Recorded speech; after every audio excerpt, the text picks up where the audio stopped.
The Law of Human Nature, Episode 14, The Law of Gender Rigidity. Ang kalikasan ng tao madalas tayong nakakulong sa nakagawiang papel.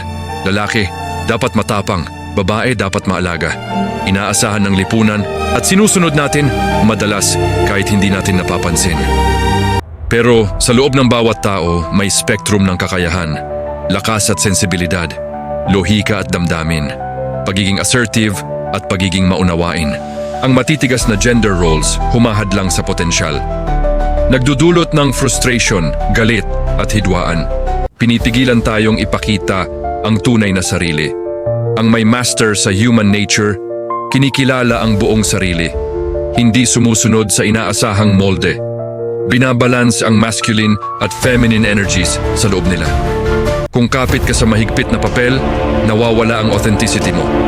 Nawawala ang kapangyarihan mo. Nawawala ang kalayaan mo. Tandaan mo. Ang tunay na mastery sa human nature nagsisimula kapag pinakawalan mo ang sarili mula sa rigid gender roles at pinayagan ang sarili at ang iba na maging buo.